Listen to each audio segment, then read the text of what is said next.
whatever you wind up doing is exactly what you should be doing. And I have not behaved one single day of my life. Not one day of my life have I behaved, and I am fine. I need your help. I can't tell you what it is. You can never ask me about it later, and we're gonna hurt some people. Whose car are we gonna take?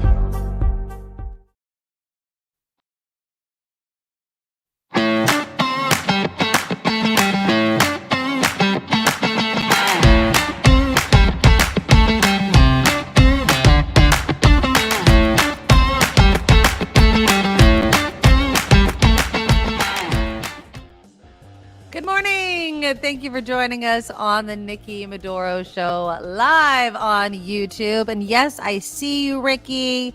Thank you to Kim McAllister for filling in for me yesterday while I was off with my husband enjoying a awesome music festival in Felton over the weekend. It was so much fun. But apparently, Kim, you were telling me before the show, we had some sneaky people coming in and being not civil. Now, Perry Joe Jimbo, we love seeing you in the chat. Don't worry, Kim won't hammer you. She won't kick you out. Not You're on civil. purpose anyway. I did in error delete Randy and Vicky and Sausalito. So then you had to give me your special YouTube permission. Yes. And I had to go in and I had to unblock people because what happens is you highlight one person and it deletes the person above it. So I accidentally deleted some good people while I was trying to get rid of the riffraff. That's my bad. Sorry, you guys. Well, you know, and this whole system can be a little temperamental. So like if I'm starting something and then it starts and stops real quickly, it's because the stupid system doesn't know. But yeah, anyways, I love the fact that Kim was just kicking people off left and right yesterday. But no, we want our community here all the time. Our community, of course, includes Harry. Harry, are you in the office today? Harry! Thank you for the $5 super chat donation and a happy Tuesday. Oh, it's a work from home day. I just read it. It's a work from home day. Yay. Work from home days are so much fun, right? It's just so much easier. John, thank you too for the $5 donation. You guys are amazing. Thank you. We have a fun show coming up. We're going to start off by talking in this first hour. We really have a theme. And I'm going to say this. It doesn't matter how old or young you are. It can be really difficult to admit when you're wrong, or that like you may not feel that you're wrong, but other people do. And so you have to make a decision, right? Like, do I stand in this space of indignation, right? Like I'm right. I know I'm right. I made the right decision.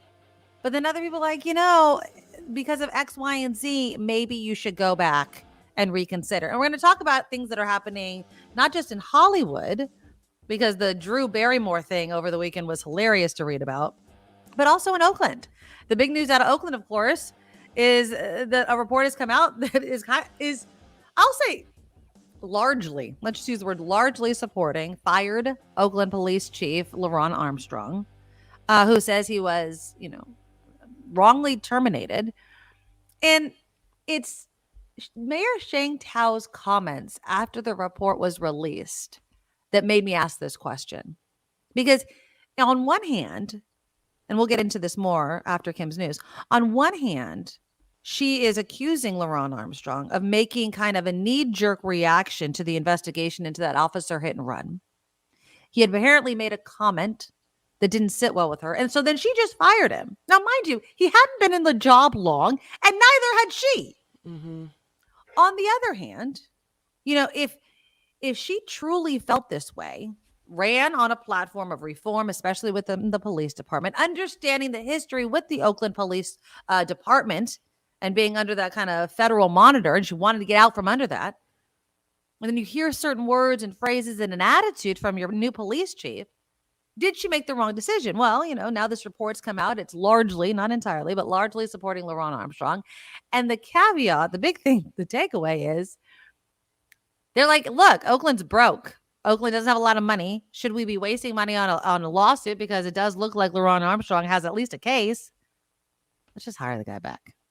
So that's my question to you. Do you think Mayor Sheng Thao of Oakland should hire LaRonne Armstrong back as the police chief and just turn the page on this? Or if she firmly believed in the reasons why she fired him, should she just continue to look elsewhere? And that also costs a lot of money. And then we'll bring in the whole Hollywood thing. So Sherri Shepard, she has a show, and it is airing new episodes. It started this week.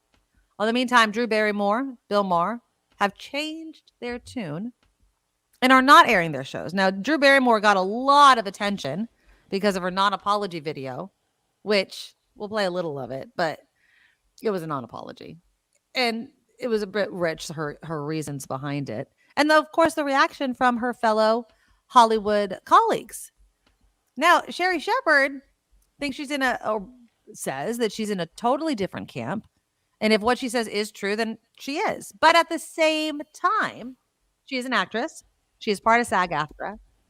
And does it sit well with you that even though she's found this reason why she should not, or why she could do the show, should she not in solidarity? Should she not be putting more entertainment out there to help basically the streaming services and all those where people watch those television shows? So we'll talk about that. Also, this show, we're going to talk about dress codes and hair. Kim, it was funny. You mentioned this last week when we were talking about John Fetterman.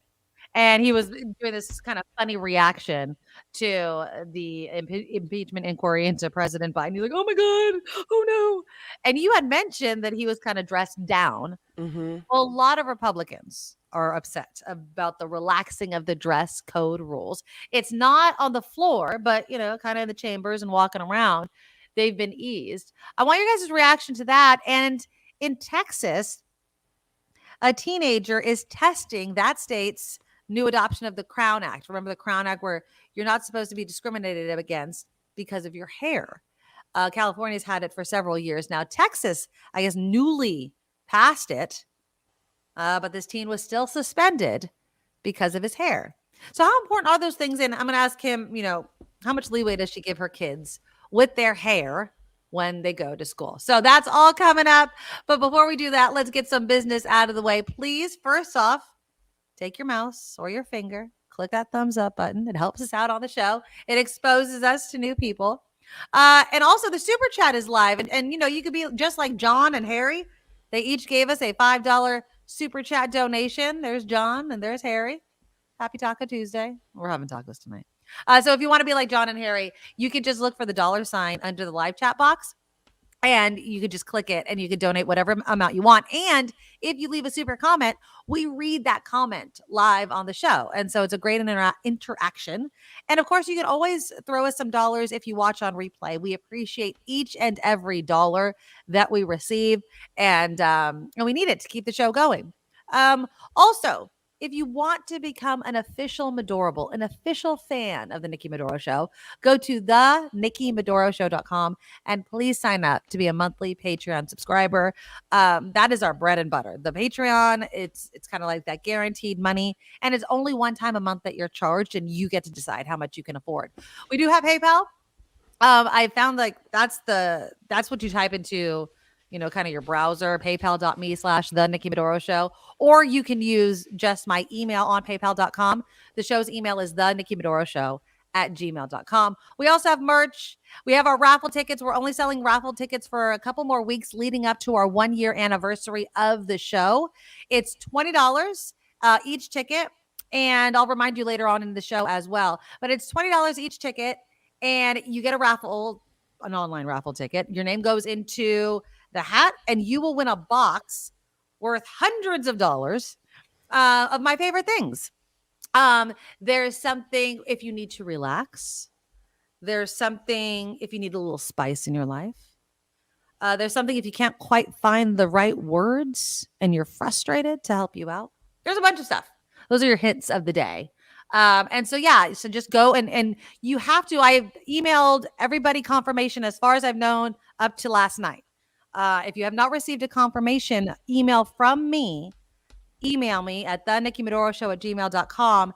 And I will confirm that I've received your $20, your $40, your $60, your $80, your $100. You can buy as many tickets as you want. I had a couple people, I haven't received my confirmation, and that was because in PayPal, you didn't include your email address. And so I just messaged you through PayPal. I need your guys' email. I mean, I could find it through PayPal, but again, sometimes you guys don't find that message. So when you buy your tickets, this is very important. When you buy your tickets, please include in the notes the best email to reach you, because if you win, I need to reach you. And so do that. But if you haven't heard from me and you've sent it in, check your PayPal messages, because I would have contacted you that way if you did not include your email address. So please support the show either way, Patreon, through the raffle, or both. And it helps us out. And we want to keep doing the show, not just for 1 year, but 2 years, many, many years in the future, because we have way too much fun doing the show. All right. Coming up, we're going to talk about how difficult it is to admit you're wrong, especially when the spotlight is on you. If you are a politician, especially of a major city, if you're in Hollywood and you've already put out a video saying one thing, it can't be easy to kind of flip to the other side, especially if you think you're right still. That has to be tough, but should they do it? And specifically, do you think Oakland Mayor Sheng Thao should reinstate fired police chief LaRonne Armstrong, or use city money, those dwindling city dollars, right, and put out the search and possibly deal with a lawsuit from Armstrong? So that's all coming up right after Kim's news. Now, from around the world to up your street, the Nikki Medoro Show presents News Czar Kim McAllister. Good morning to you. It is a series of moderate earthquakes rattling the west side of California's Central Valley. Happened last night, and boy, did a lot of people feel these. The first one happened at 5:15 last night, was about a 4.0, then followed by a 3.6 at 8:45, and then a 4.4. That's the one everybody felt. That one hit at about 9:15 last night. No initial reports of damage or injury. The largest of those quakes reported as far as Fresno and as north as Sacramento, and I saw even some people in San Jose felt that 4.4. Yeah, I was obviously not in San Jose for the weekend, but I didn't feel any earthquake. I don't know. I didn't feel anything. I saw it, I read it, but I didn't feel anything. Are you saying the earth didn't move for you? No, the earth did not move under my feet. Wow. At least my feet. Maybe I was sleeping. I have no idea. No, I did not feel it. The president of the United Auto Workers says the Biden administration is not involved in their negotiations with the big three U.S. automakers. Sean Fain says it is their battle, and that their negotiating teams are working very hard. The union has been on strike against three plants, one from each automaker, since Friday morning.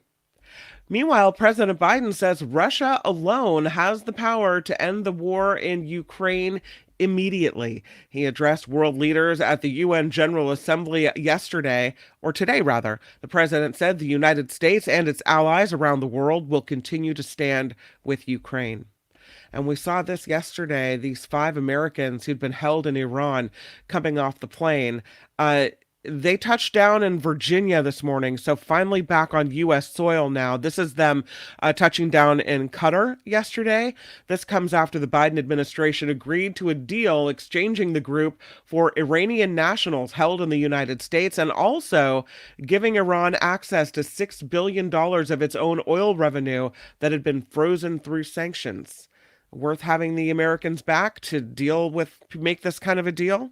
That's a lot of money. Yeah, I think you're always going to get criticized for something like this. But at the same time, if these are your family members and these are Americans, right? Mm-hmm. I mean, yeah, it's tough calls that I don't think anyone's going to be 100% pleased with. But no, but a lot of criticism. A lot of criticism over all this. So. Let's talk about gas, because it is at the highest price that it has been. I mean, wow, it's the highest it's been all year. AAA is saying this week the national average for a regular gas is $3.88 per gallon. It's a 5-cent jump over the last week, as nearly a dozen states now average $4 a gallon or higher. Here in Petaluma, where the gas is astronomically high, it's about $5.60 a gallon. Woo! I have not gone. I need to fill up my car. I keep saying that, but because I have my electric car, like my gas tank obviously doesn't go down as quickly as a fully gas car. Excuse me, but every day it keeps getting higher and higher. It would behoove me to fill up today because who knows what it's going to be like tomorrow. Yeah, you just don't. Let's talk about Maui. Oh man, the images. There's still people missing, right? Yeah, there are people missing, and there are also people that have died, but they haven't been confirmed dead yet because the ID on the bodies is taking so long. But this is a story about some displaced Lahaina residents from the Maui wildfire. They're now being forced to move again. Hotels temporarily housing survivors are reshuffling their available rooms ahead of the planned reopening of tourism in West Maui October 8th. One man saying he recently got a letter from the company that manages the resort he's been staying in, telling him he needs to be out of his unit by the end of September. This is not what we wanted. We want tourism to come back, but not at the expense of people that need shelter. So I thought that they were working it out where, what I don't want to see, Kim, is I don't want to see a bunch of FEMA tents or something that people have to long-term live in, right? I mean, I don't know what the answer is here. There has to be enough hotels. This is what I'm hoping. I'm hoping there's enough hotels that can get reimbursed, right, by the government through all this national emergency aid, that they're making their money to keep them afloat and house Hawaiians. Like, why can't we do that? Why can't we make hotels semi-whole, right? Yes, they're not getting, every single cocktail or whatever, but money so that they could stay in business and still house Hawaiians in a place where people are comfortable. No one wants to live in a tent for months on end while they rebuild their town. No. And I think they've also had enough stress. And so having to have people move like that, move to a specific place, or is it like find it yourself? I don't know the answer. Yeah. Okay. So you just guy got a letter saying you got to be out. You got to be out. That sucks. Yeah. Okay. So let's talk about drivers in Arizona. They are the most violent and aggressive drivers in the United States. That, according to a survey from Forbes Advisor, polled 200 drivers from every state in the nation across 9 key metrics. Topics included being forced off the road, being cursed at, being involved in a fight outside the vehicle. Wow. The survey put Arizona first in the nation, followed by Rhode Island, West Virginia, and Oklahoma. As far as violent and aggressive drivers. Wow. I bet they're hot under the collar, literally and figuratively. I mean, it's probably they're aggravated. It's friggin' too hot out there. Lastly, the world's largest cruise ship seen here. Wow, look at that. No. Looks like a party on the sea. No. It is going to set sail from South Florida next year. Royal Caribbean is already accepting bookings for the Icon of the Seas due to a high demand. Travelers can reserve a 7-night trip aboard this 20-deck high ship. No. It'll be able to take 7,600 passengers to places like the Dominican Republic, San Juan, Puerto Rico. It sets sail from Miami. Ooh, look at that. It looks fun, but you know how many people are going to be crammed? You know what I mean? Like, no. That's why, Icon of the Seas or COVID of the Seas. I don't know. It set sail from Miami January 27th. I will say it looks really fun, and a lot of people love cruises. I love Heather's. Look at that festive norovirus. I love you, Heather. You're awesome. I have read articles and I have heard from people. And if you Google this kind of stuff, all the fun activities that everyone is enticed on these ships to do, it's packed with people. How many people? 7,600 people, you said? Yeah. I thought the number was going to be higher, in all honesty, with that big of a ship. That's a ton of people to be on a floating city on. No. I don't want to be on a ship with that so many people. Things to do, so many different restaurants and activities and pool. Look at all those pools. There's a pool everywhere you turn around. I guess. I don't, I haven't cruised. If that's proper English. I haven't cruised how old am I? In 30 years? 30 years. I haven't cruised. Okay. I want to cruise. I'll tell you this. I'll be completely honest. They do look fun. But again, COVID and the norovirus, that's what you hear all the time. SS COVID. Yeah, exactly. You hear these stories even before COVID. It's like, oh, the flu went around. Everyone's touching freaking everything. You were on a floating petri dish. My parents did it. They did it well. It doesn't have roller coasters or water slides or a million pools, but they went on one of these smaller kind. I don't even know if you can call it a cruise ship, but there was like a couple hundred people on it. Like they knew everybody on the boat. It was like a floating high school instead of a floating city. Does that make sense? Yeah. And yeah, it was. Unfortunately, somebody died on that ship, in all honesty, when they went. But it was a sold age. But it wasn't the norovirus, and they had a great time, and it was definitely, a different type of experience than something like that. I've been on one cruise in my life, and it's because when my mom turned 70, she wanted to go on a cruise with my sister and I. And so we went on a cruise to the Caribbean. We had to fly to Miami, get on this boat, and sail to I think it was 3 or 4 islands in the Caribbean. And I'm not going to say that it wasn't fun. It was great. I never thought of myself as a cruise person. Right. But I really did enjoy that trip. This was pre-COVID. And we had the best time. The ship was more fun than I thought it would be. They had this glow party on the top deck one night, and the casino was kind of fun. My sister and I had a good time. They had this bowling place that you could go. And I thought I was going to hate it because I'm more of a explore a place when you go traveling at your own leisure. You want to really dig in and find out more about the island. You don't want to be restricted when the ship docks. You've got, however many hours you get on, you get off, you got back in time. And I thought I'm never going to be able to really see these places. So it's not like I'm, maybe I've gone to this island, but it's not like I really saw the island. But I actually did get the flavor of the island and got to do an excursion, whatever. But it was less about the traveling and more about the party boat and having fun aboard the boat. Yes. That's what most of the time was spent doing. It was really fun, though. But after COVID, I just don't know if I want to do this. I know people that there's a teacher at my kid's school, and her family goes on cruises every break.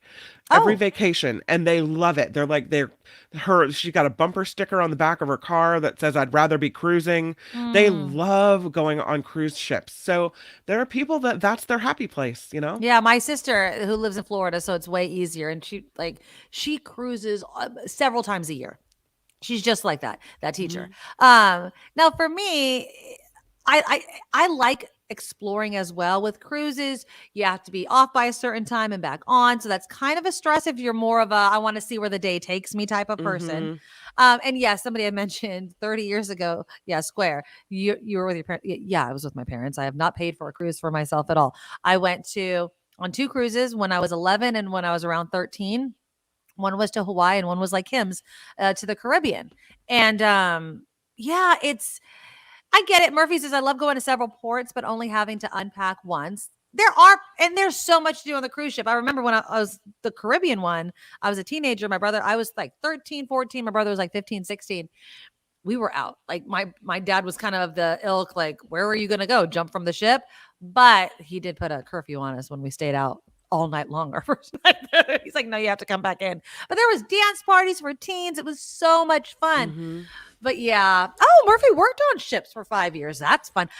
When I was in my 20s, I considered doing that, like doing a cruise ship, I never did though. Don't diet while cruising. Yeah, no, you don't diet on vacation. Calories don't count on vacation. You didn't know that? They just don't count at all. You just eat as much as you want to, and that's it. By the way, Maude, at some point, you were also banned from the Nikki Medoro Show, likely in error. Oh, and good. I found her name in there too, and I was like, "Oh, Maude's on the banned list," so I had to unclick Maude's name. I don't know. I just went through all the names on there, and if it was somebody that I know that we enjoy speaking with and conversing with, that I'm like, I don't know why they're in the banned list. That's dumb. So I just unclicked. Kim was just in a bad day. I don't ban whatever happened, Maude. We're sorry. Yeah. We didn't mean it, and thank you for being here. So yeah. Yeah, I don't ban people unless I start seeing pornography like in the chat room. I'm like, yeah, you're out. But I leave it to Kim and her trigger finger to do that. Oh my God. Lori says, my parents made cruises sound good, but don't think these ginormous ships existed in the 70s and early 80s. Also, they paid for more expensive staterooms, I'm sure. The ship in this pic scares me. Yeah, I remember, I think it was the first time we went cruising with my parents. My dad was pissed because he didn't understand that there wasn't a full bed for him to sleep with my mom. And he's like, I am not going on this entire cruise ship and not sleeping with my wife. He was pissed. So we did. I'm sure the second cruise he didn't make that mistake again. So yeah. One thing is they advertise cruise ship rooms, starting from this astronomically low price, but that's inside, no view, no view under the ocean. And I can't possibly be on a ship like this and not be able to look out and see the world. Want a balcony. I want a balcony. I need to feel the sea air. Otherwise I'm going to get claustrophobic. If I feel like I'm in a little tin can tube, no. I have to be able to, I need to be able to see the free world. I can't. Yeah. No, can't be locked in. Our friend Brett Burkhart, he was I don't know, we were talking about cruises and he's like, you have to get a balcony. He's like, I spent so much time just there. Because I feel like if you have a balcony, then you really feel like you're cruising. If you're stuck inside, it's like you're in Vegas. You're in a Vegas casino or something. I mean, you're so closed in, you're not really seeing the ocean and experiencing that. So I would definitely want a balcony. Plus I remember every time we pulled into port. Oh, look at Maud. Unbanned, she says. Oh, Maud. Thank you so much for the 50 bucks. Maud. That is so generous of you. You're so kind. And I don't know when you were banned or why, or it must have been an error, but I don't know how long it's been, my friend, but I saw you in there and I was like, she must be rescued immediately. You must be rescued. By the way, if anyone feels weird, like they tried to do a super sticker, but they couldn't, and they didn't understand why they couldn't comment on things or no one's responding to them, and you think you've been banned, feel free to email me. The easiest way. It's always Kim's fault. I'm not doing it. Is. Yeah, it's true. Kim@theafterparty.live is the best email address. There you go. But email me and I'll double check and make sure that your name isn't on the list. But I did a pretty thorough looking in there, and all the names that I saw. Though, Kim. She's like, I troll sometimes. It's okay. Just as long I don't mind trolls. Don't troll. As long as you're not hateful speech. We don't like hateful speech, but that's okay. But that's really kind, especially since we're the ones in error, Maud. So thank you for that. Should I pull a Ron Owens and do a cruise? It might be fun. What would be really fun is if we had enough people that it was just us on the boat, so we didn't have to worry about COVID. Yeah, we're rich. Yeah, sure. Our people are going to be, we're going to be a little more careful, right? Yeah. Yeah, no, that would be so much fun. I always was jealous of Ron Owens, all those big name talk show hosts. Come on a cruise with me. Although at the same time, I always wondered how it worked. Is it a free for all? You know what I mean? Am I, can you imagine Ron Owens getting plastered on the cruise ship and partying with everybody? I don't know. I'd love to see it. Nikki Show cruise to Alaska in January. Oh, dude, you're speaking my husband's language. You know me. I'm like, I don't want to be cold, but 7,000 aboard the Medorable cruise. Yeah, there you go. That works. There you go. Imagine the fights on that ship. Chris says, there won't be any fighting. We're gonna be nice. But yeah, it would be so much fun someday. Hey, you know what? The show keeps growing. It might actually happen. Who knows? So let's put that on the list of things that we want to do in the future, as long as people continue to support the show. This show is sponsored by you and Maud. So thank you very much for the contribution. You can see the show is crowdfunded. You can find us at thenikkimedoroshow.com. thenikkimedoroshow.com is where the Patreon and PayPal links are located. And we thank you very much. I'm Kim McAllister. This is The Nikki Medoro Show. It is indeed. Get those raffle tickets, people. Kim says, a couple meet and greets and then you're off on your own. Oh, on the cruise. I did a Disney and Princess listener cruise with my DJ friends. Well, yeah, I would definitely want to have events where, I was interacting with the guests. But I mean, at the same time, I'm on the same cruise ship. I'm sure they spot me, right? Andrea says, I went on a Rick Springfield cruise. Oh, that's funny. It was awesome. Yeah, they have those themes like 90s boy bands or something. There's a bunch of boy bands on there, and there was a reggae cruise. So I was sharing the story with Kim. Over the weekend, I went to a reggae festival. Oh, thank you, Joe, for a $10 donation to our super chat. You're great. I love you guys. 100% crowdfunded, and you guys are just such big supporters of the show. We love you. But I was telling Kim before the show, I went to a music festival, a reggae music festival over the weekend, and the only person I wanted to see was this artist that's been around since 1969, Burning Spear.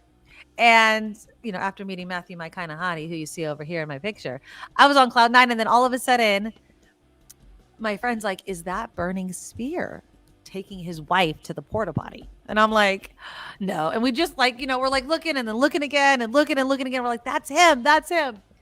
So I got a picture with the Burning Spear. So I got to print that one out too. So it was just like, I look at my husband. My husband's like, in like a handful of days, you've met Matthew McConaughey and Burning Spear. And if you know who Burning Spear is, you know how big of a deal that is. It is a very, very big deal.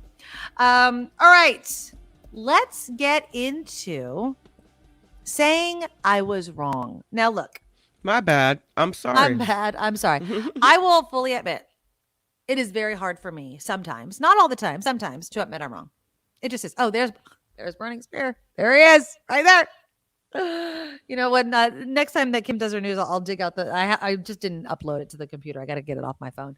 I have an eating grin on it as well. I'm telling you people, this has been a fabulous few days, but the Burning Spear, icon in the reggae world, icon. He's so freaking awesome. But anyways, I digress. So I have a hard time admitting I'm wrong often, not all the time. I don't know how you feel about this, Kim, but I feel like when I'm wrong, admitting it to adults is harder than admitting it to my own kids. I want to show my kids how you admit that you're wrong. Like, I'm okay. I'm sorry. I was wrong. I can fully admit when I'm wrong, if I'm wrong. But when you are publicly wrong, right? When you have made a very public statement or decision, and then the public, or I don't know, an investigator is like, that wasn't the right decision. That wasn't the right decision. You need to rethink the decision that you made. That could be a really, really hard thing to do. Oh, thank you, Marilyn, for the $5 super sticker. Mwah. I love you guys. I swear to God, I love you guys so much. Okay, I want to start off with Oakland Mayor Sheng Thao. So I'm going to play you a little bit of this. It came out yesterday. I was listening to it in my car on my phone. Remember, LaRonne Armstrong was fired. He was a former police chief. He'd only been in the job, I think, a few months. And he was fired by the new mayor, Sheng Thao. And so there was a report that was put out, an audit of a Federal Monitor report that kind of, not fully, but exonerated him, kind of supported his belief that he was wrongfully terminated. So here's a little bit of the press conference from yesterday. The conclusion that he violated any department Let's go, computer. Uh-oh. Let's do this. rules also lacks a factual foundation and is simply not accurate. This sounds like what I told you months ago. It's unfortunate that we've had to come to this point. The report concluded the former chief's termination was illegal retaliation in violation of his First Amendment rights. In a statement, Oakland Mayor Sheng Thao wrote, "While the law prevents me from publicly discussing the details of the report, neither my administration nor the federal court agreed with Mr. Armstrong that the findings could be written off as mistakes. Oakland needs leaders, including at OPD, who will stand up and make tough decisions in the name of accountability and community trust." By immediately and prematurely standing up for himself personally, Mr. Armstrong failed to stand up for accountability at OPD. Now, I'm going to pause it right there. And let me just say, I think it's very natural for people when you're told that was the wrong thing or you should be doing something to be like, you're questioning my expertise. Now, I'm not making excuses for him. I'm just saying it's a very human nature type of thing to defend yourself personally against what you would probably perceive as an attack. To initial reports, the former chief said he was wrongly fired under labor code and whistleblower statute. But this report says the city did not violate labor code. Now this, concludes the fact that I didn't do anything wrong. Now here, listen to this. In August, Armstrong filed a legal claim of wrongful termination against the city, which could open up the possibility for a lawsuit. But interestingly, in this report, it clearly indicates it's in the best interest of both parties for the city to not only settle with LaRonne Armstrong, but to also consider rehiring the former chief.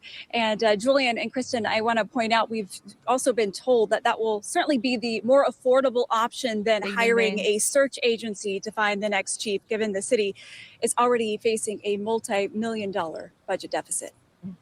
So there you go. what do you think Mayor Sheng Thao should do? Now, I'm going to read.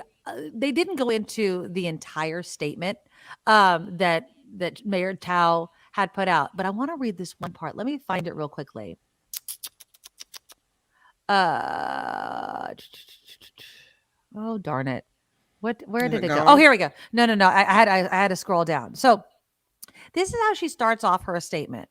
She was like, I placed then Chief Armstrong on administrative leave so I could take careful consideration of the best path forward. It's important that we remember the context. Okay, here it is. We were in the process of determining whether an officer committed a hit and run and failed to report it, and whether OPD failed to rigorously investigate it.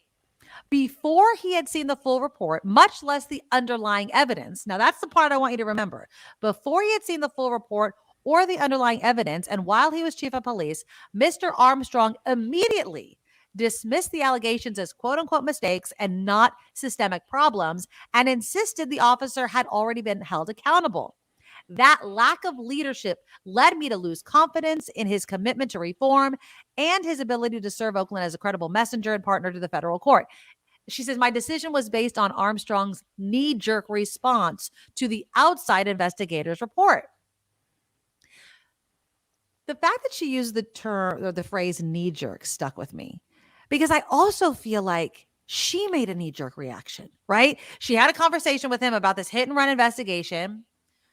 Again, had not been in office, neither of them, for very long.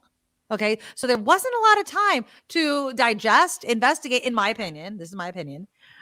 And so I feel like Mayor Sheng Thao may have made a rush decision to fire the Oakland police chief, not considering the repercussions of that. The repercussions being, hey, why don't we have, now I know they had an outside investigator, but the federal monitor is the report that just came out. Why not wait for this a little bit? Let him work his job. Have multiple conversations with the guy. Like, look, the words and the phrases that you're using are not supportive of what I'm looking for. I just feel like it was too quick of a decision at a time when she was new, he was new, and they didn't necessarily, I don't know their relationship, now, but they didn't really have time to form a relationship and understand each other. Now, I'm just making excuses, and this is just totally my outside perspective on this. But what do you think she should do now? And do you think there is any way that she's going to eat crow publicly and reinstate him? Now, he could be put on the list of potential candidates, but again, now that's going to require, a headhunting firm, finding these police chiefs, money Oakland doesn't have, when they could very easily turn the page, reinstate him. I think your message is loud and clear that you want reform. What do you think she should do? When you fire a police chief in Oakland, or any big city probably, maybe any city, it's expensive to fire them because you have to pay out some big retirement for the top job. You also have to launch a search, which involves usually hiring some outside agency at a large cost to go and do this, candidate search. It's not a cheap endeavor. And so I feel like firing someone too quickly cost the city of Oakland. It was a bad move on her part. And now he's probably going to sue. He's going to sue either way, likely, but that suit is going to be a lot more expensive if he doesn't get his job back. I think maybe he won't sue if he gets his job back. Maybe. I don't know. I mean, I just kind of feel like now there's a question of would he want the job back? Oh, thank you, Vicky and Sausalito. $20 donation to our super chat. Let me read this real quickly. Hi, everyone. Kim has rescued me from the abyss, but I'm at the dreaded dentist. Ugh, nothing against dentists. I hate going to the dentist. I like my dentist, but I hate going to the dentist. Well, I hope we can entertain you while you're at the dreaded dentist. Oh, she says she's a little scared. We're here with you, Vicky. We love you. Yeah. Let us just don't listen to the quick question. Do you keep your eyes closed or open when the dentist is cleaning your teeth? They're in your face, yet often closed. Yeah, I keep my eyes closed. And I always tell her that I'm exhausted because she always knows that I work like really early in the morning, even if I haven't worked early in the morning. She just knows I used to work. So I just keep up the facade so I can just keep my eyes closed and take a nap. Have you ever fallen asleep in the dentist chair? I'm like kind of like relaxed. You know what I Yeah. don't? This is a whole tangent that we're going to go on. You know what I don't like? I don't like the fact, and I don't know, maybe it's a different dentist, but my dentist, they have TVs, but they're at your feet. I'm not looking at my feet when I'm getting my teeth cleaned. I'm looking at the ceiling. But for kids, they ask you what movie you want to watch. They put up all kinds of entertaining crap up on the ceiling. Cool. Yeah. Yeah. My kids' dentist, all the dentists that my kids have ever gone to have TVs on the ceiling. They ask, like, what do you want to watch? Do you want to watch a movie? Blah, blah, blah. Why can't I get that? I want to watch, daytime TV or something. So I'm not looking or sleeping Really with my great, eyes closed. unless there's an earthquake. I mean, then that's awesome. Hopefully it's well, you know what? If shit's falling from the ceiling, you're not doing too well anyway. Amy, I literally fell asleep in the dentist chair every single time I go. Wow. Yeah. I hate the dentist. I just don't like going. But it's not as bad as it used to be. Remember, I don't know how old some of these people, but you guys remember the fluoride trays that you had to sit with in your mouth that were disgusting? Yeah. Now they put the foam on kids' teeth and you're like out. And I'm like, that's easy. That's a technology that we definitely needed. Yeah, Liz has to psych myself up just to go to the dentist. Yeah, the fluoride's not too bad. Good luck, Vicky. Good luck, Vicky. We love you. We love you. How does one fall asleep at the dentist? Your eyes are closed. I don't know. Yeah, your eyes are closed. You're relaxing. Maybe it's Exactly. the hum of the cleaning device, and all of a sudden you're out. Yeah. Chris is like, the dentist is where you get oxy if you pay full price. No, I remember I got nitrous when I got a little tiny one of my wisdom teeth pulled out. I got nitrous and I got a little strong sedative. But yeah, that was the last time I took drugs at the dentist. The x-rays. Kim doesn't like the x-rays. Which is weird because that's like, it shouldn't cause you pain. I know those things are The film sometimes things, a little yeah, sharp. awkward, Kind yeah. of cut into your cheek a little bit, but that shouldn't hurt that bad. I don't know. Maybe you got one of those little shop of horror dentists. Who knows? Yeah. Okay, let's go back to Sheng Thao. So what do you think, Kim? What do you think She needs to apologize and hire him back. If she messed up, then she messed up, and she needs to admit as such. Yeah. But then the question is, once you've been fired from a job and rehired, especially at that level, are you going to have the same respect from all the officers and everything? Can you really just slide right back in and do the job? I don't know. I will say this. I think that this is what I would hope. Let me just say, this is what I would hope. I would hope that after everything he's gone through, he wants to kick butt at his job so that he can kind of show her and show the city that he was always the right person for the job. Now, remember, former mayor Libby Schaaf, huge Armstrong fan. You know what I mean? Like obviously. I like him too. I like him too. I liked what he said. I mean, I understand the concern. I just feel like the decision was made so abruptly, so quickly.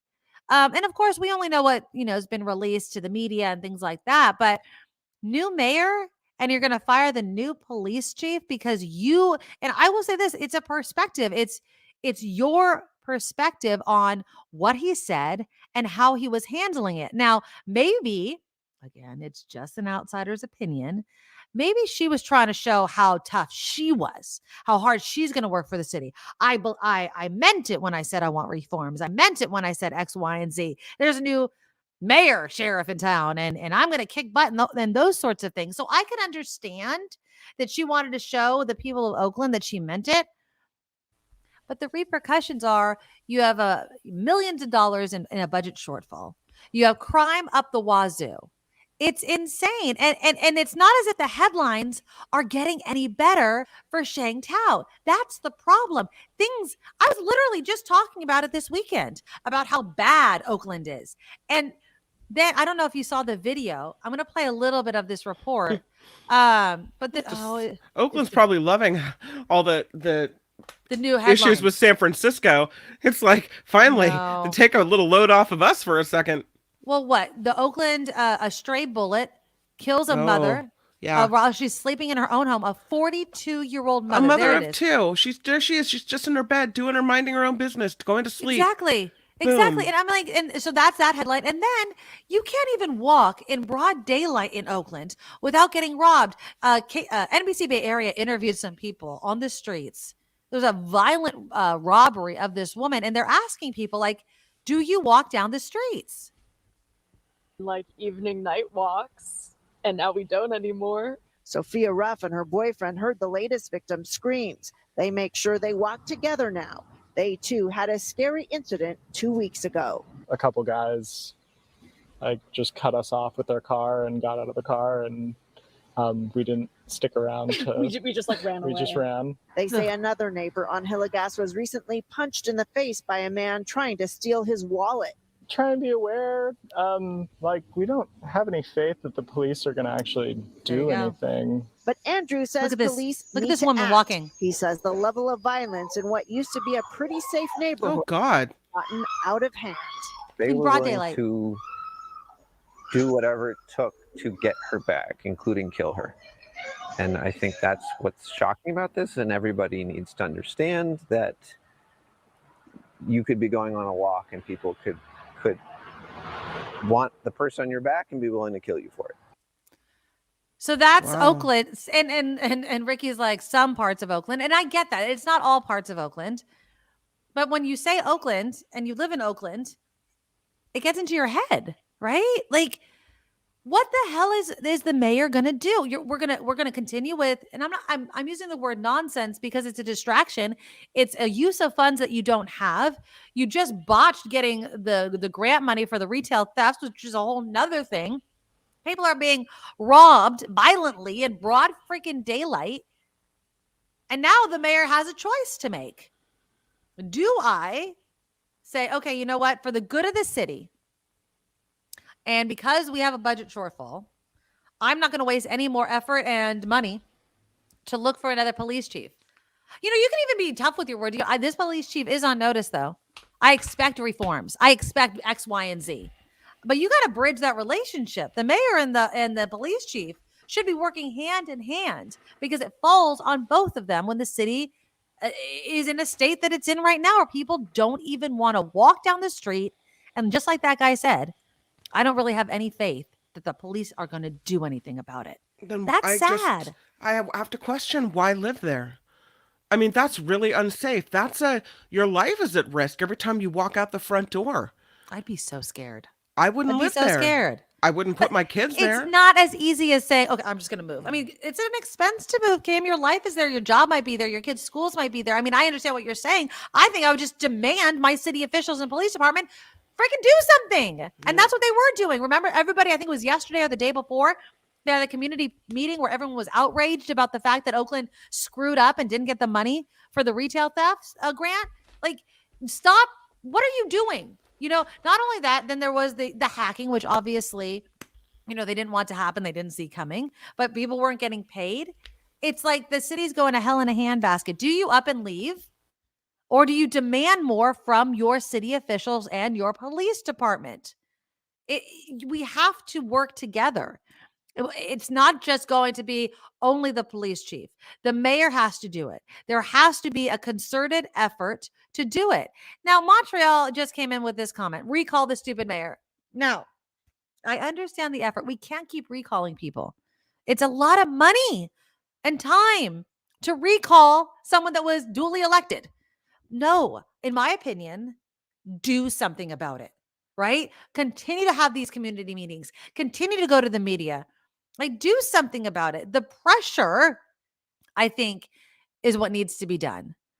Yeah, Jim's like, I've never seen a city like Oakland go through so many police chiefs over the course of 10 years. Maud says, when I lived in West Oakland, the Apache helicopters were flying around all the time at night, and it was surreal. Yeah, it's frustrating. It's sad. And like Kim said, if I lived in Oakland, I would not only be frustrated, but I would be outside the mayor's door being like, let's move on. We need a police chief. We need a leader in the department now. All this interim BS while you hire a headhunter and who knows how much money. That's not what we want. And that's not going to get Oakland cleaned up anytime soon. It's been under a federal monitor, Lori, for a very long time. A very long time. Because they can't get it together. And LaRonne Armstrong, when he was police chief, you know, they were checking the box of all the things that the federal monitor said they needed to do. And it was systemic. It was systemic. Mayor Sheng Thao was right. She wanted, a kind of a promise, effort, this visible way of showing that they were part of the reform process, that they were going to stop the systemic racism and misconduct among police officers. And she felt that LaRonne Armstrong was going to light on this officer that lied about the hit and run accident. But now look what state Oakland is in. This is not the time. This is the time to put pressure on those that are hired to do the job. But this is going to be, in my opinion, a use of funds that's not where the money needs to go. It's just not where the money needs to go. What do we teach our kids? We teach our kids, or try to, that if you make a mistake, if you're wrong, then you apologize and you try to fix it. Yep. You make a repair. Right. So, I mean, I guess in this case, you have to think, all right, if she admits that she's wrong, does that open the city up for a bigger lawsuit? Because it's about more than just yourself now. It's about the taxpayers and making a responsible choice for the city. If she says, you know what, maybe I acted too quickly and I shouldn't have jumped the gun and fired him, and I'd like to offer him his job back, then does he have greater standing to go file a lawsuit against the city and get more money? Maybe. But is that the right thing to do? If that's, yeah. Yes. I mean, I'm sorry. Like,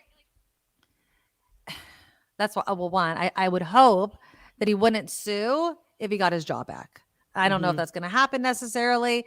But I'm just, how much money is this decision, costing in crime? The headhunter, just time in and of itself, like to find these people, and who knows if it's going to be the right person. I just feel like there's a cheaper way of doing this. I do believe that LaRonne Armstrong, who grew up in the city of Oakland, if I am correct, is committed to the job. So I hope that she makes what I consider the right decision, reinstate him, hope and pray that he doesn't sue the city, and maybe does, like someone mentioned, recoup the back pay. Donald was saying just recoup the wages, and let's move on, because there is a huge hill to climb to get Oakland out of the huge problem that they're in. Yeah. So we gotta do something, but admitting you're wrong is never easy. Then there's Hollywood and admitting that you're reversing course, as they say. So Drew Barrymore, did you watch the video? So Drew Barrymore had put out a video over the weekend. What day was this? This was 4 days ago. Okay. I think it was Friday or Saturday. So she puts out this video, and it was quickly, and I think that this is absolutely right, quickly described as a non-apology, because it wasn't an apology. Okay. I'm going to play you a little bit of the end of it, because she's framing the decision. And now it was yesterday when her first news show was supposed to air. Okay. She was framing her decision to continue filming the show in completely, in my opinion, the wrong way. So here's a little bit of Drew Barrymore's. Now, this was 4 or 5 days ago on why she was continuing the show. On my screen, because that would be helpful. Here she is. Okay, here we go.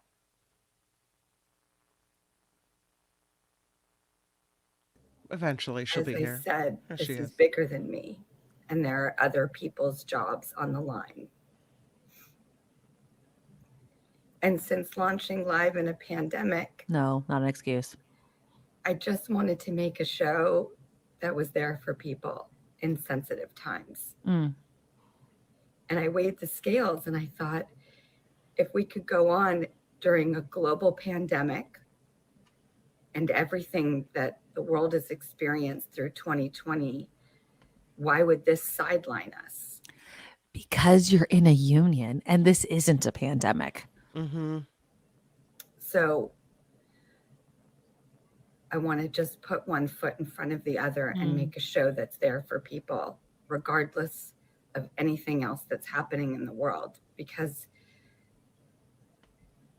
that's when I think we all need something that wants to be there, being very realistic in very realistic times. So that is my why. That's a stupid why. Sorry. She blew it. She totally blew it. So and she seems wishy-washy. Now we're going to put the show on. Nope, I'm sorry, but now we're going to put the show on. And now we're going to not do the show at all. Right. Well, because she puts out that video and everybody is vilifying her over it. Appropriately. I forget who the actor's name, but he was on the picket line. He's an actor.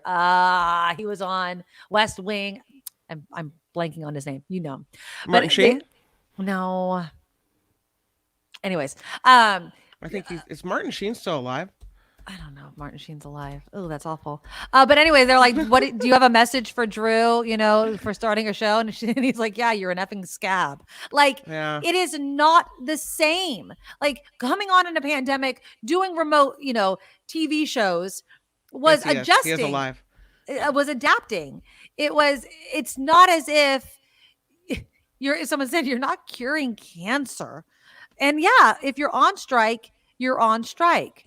And now this is the thing.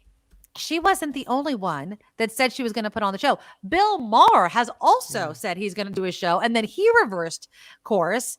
He said his decision to restart his weekly HBO show was because contract negotiations between the studios and striking screenwriters, he didn't see an end to it, but then they agreed to resume this week. He's like, well, if there's no end in sight, I'm starting my show again, which is a BS excuse. Like, you hold firm. You hold firm. That's the point of a freaking strike, moron. I don't like Bill Maher. But yeah, that whole excuse of, oh, I need to continue doing it because the world is crazy. And so my show can be this little respite of, nonsense because it's just a talk show, right? It's not as if you're, again, curing cancer. Or Bill Maher, who's like, there's no end to this strike, so I'm just going to stop it and start my show again, is ridiculous. And then there's Sherri Shepard. Now, Sherri Shepard has resumed her show. It started on Monday. Now, there's a huge difference, apparently, with Sherri Shepard and Drew Barrymore, for instance. Same type of show, daytime talk, right? Sherri Shepard, she's a comedian, and she does not use WGA, the Writers Guild of America, writers on her show. Drew does. And so do you think that, and I'll call it a caveat. I mean, it's a valid one. I mean, it is valid. If you're not using any striking members, I'm a part of SAG-AFTRA. I'm still putting on this show, right? I mean, I'm not Drew Barrymore or Sherri Shepard, but you could say I'm under the broadcast agreement, though. I am not on the writers or the actors or actresses, but Sherri Shepard herself is. So she says, because I don't use any WGA writers and my opinions, I write for myself. I'm a comedian. Kind of the take I have on topics of the day are my own. I can continue doing my show. But at the same time, she showed pictures of her striking because that actress side of her, right, is supportive of the strike. Does that hold water to you? Because part of me is like, but I don't know. I mean, if you support it, you support it. I mean, here's the thing. I don't know. I've seen actors that I know that there's a man we used to work with at KGO, and he is in Hollywood, and he's an extra in a lot of things. Okay. Very small parts. And he posted on Facebook a message about how he was tired of the strike and how he was ready to accept roles again and go back to work. And so he did. Wow. Yeah, crossed the picket lines and everything. He said, I can't afford to do the strike. And I think the working day-to-day actors who aren't making a bunch of money, but are, it's a job for them that, allows them to pay their rent. A strike is hard. This is an ongoing work issue where there are people that need the money that aren't getting paid. You have to be strong and stay strong, or it's just not going to work. And I don't know. I mean, we're both in SAG-AFTRA as well. Should we not do the show? Should we say, nope, no entertainment, no content at all until the strike is right? Well, again, it's the contract that I'm under a union is not any way, shape, or form part of the writers or the actors. It's broadcasting. But that's in support of KCBS shouldn't air then. That's what you're saying. KCBS is a union shop. So KCBS shouldn't be on the air? Well, I guess there's a difference between a station that provides a service over the public airwaves. Like if there's an emergency broadcast alert, they need to be on to broadcast it, right? They have a purpose that is, I don't know, a higher purpose than just being a commercial radio station, right? They're there for the public good. Mm-hmm. I don't know. I mean, if we support the strike, then is what we're doing. Should be nothing. Then there should be nothing. Right. Because if no you support the strike, exactly. Broadcast is not in the situation. That's what I'm in. That's what you're in. Now, this show isn't a union show. Yeah. We're not part of a union doing this show. No. We have no writers. Everything that comes out of my mouth is from my own brain. The same for Kim. Mm-hmm. So I don't think that it's the same thing. I don't. And I don't feel it's too hard of a stretch to see that. Drew Barrymore used writers, and this whole, and I've seen it in the comments, and you just alluded to it, Kim. This whole idea of there are people that are lower paid that are really hurting and need jobs and need money is a valid one, but that's how it always is, and that's what they're fighting for. That's what the strike is about, right? Like, we want better pay for you, so you're going to go back, you're going to undermine the strike, you're going to weaken the strike. Because you want what we're striking for. You want better pay. You want better protections. You don't want to lose your job to AI. And why can't some of these rich people, and I know that, what is it, like Stephen Colbert and those others are doing that podcast, and the money is going to help those on the lower end scale kind of make ends meet. Can't all these rich friggin' people pool their money too and kind of create a fund to help people pay their rent? Although many of them are in California. I understand it's expensive to live here. But I'm just saying you're undermining the effort made to make your life better after the strike. Mm-hmm. So I feel like, look, and Laura, I'm seeing your comments about Bill Maher. It's not Bill Maher. It's the writers that he's hiring. So Bill Maher actually does talk, is this what Lori's saying, about current events. And if does not do segments with a writer and is a writer himself, does the show unscripted, why is it not okay? How come reality shows are okay? Reality shows are not union. Hosts are union. No. I don't know. I don't think so. But I don't know. I'll check on the hosts. That's a good point. I do believe Bill Maher uses writers, but maybe he doesn't. If Bill Maher doesn't use any writers, then he's under the same umbrella, I would assume, that Sherri Shepard is. Yeah. But because he did go back and say, I'm assuming he does use some WGA writers because he said there was no end to the strike. And that's why he wanted to come back. I don't know. I just feel like strikes hurt, and that's the point. Does that make sense? Mm-hmm. It's supposed to hurt. Or why do they have to pick it or strike at this, inopportune time? That's the point. Protests, strikes, they're supposed to make you uncomfortable. They're supposed to be a hardship. That's why when Governor Newsom is talking about paying for unemployment for these people, on one hand, I'm like, yeah, that'll help. On the other hand, that's not the point of a strike. The strike is I'm striking and I'm going to take it in the shorts, at least for a little bit. I mean, I think there could be a fund, and I know that unemployment doesn't make anybody whole, especially in California. Yeah. But it's supposed to be like, I mean it, damn it. I'm not working and I'm taking it. There's supposed to be a lot of skin in the game so that they take you seriously and you take the strike seriously. If, for instance, you were getting unemployment that makes you pretty much whole, why wouldn't everyone just strike and stay home? And I understand that, people want to work. That whole, issue of wanting to work and put out a product and loving your job and being a functioning member of society. But there has to be some sort of balance here. Yeah. Kim says The View uses writers, but they're not using them right now. Seems kind of hypocritical. I guess they're scabs too. After Kim's news, speaking of The View, I didn't have time to get to it last week, but that whole, and Kim actually is the one that showed me it, because obviously I'm not watching The View right now, about how Whoopi Goldberg asked a fellow host a very shocking question in the middle of her dialogue.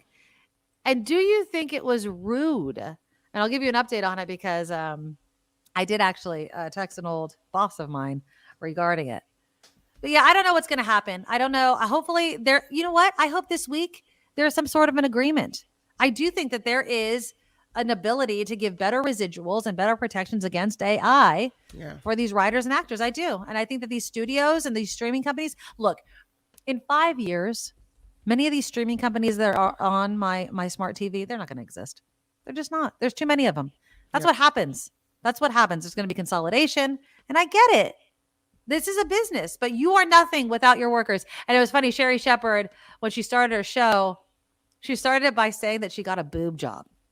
She got a breast reduction because she's always wanted it. And she goes out and she was talking about the strike and why her show could still go. And she's like, AI cannot replace me, cannot replace my sass, and cannot replace these boobs.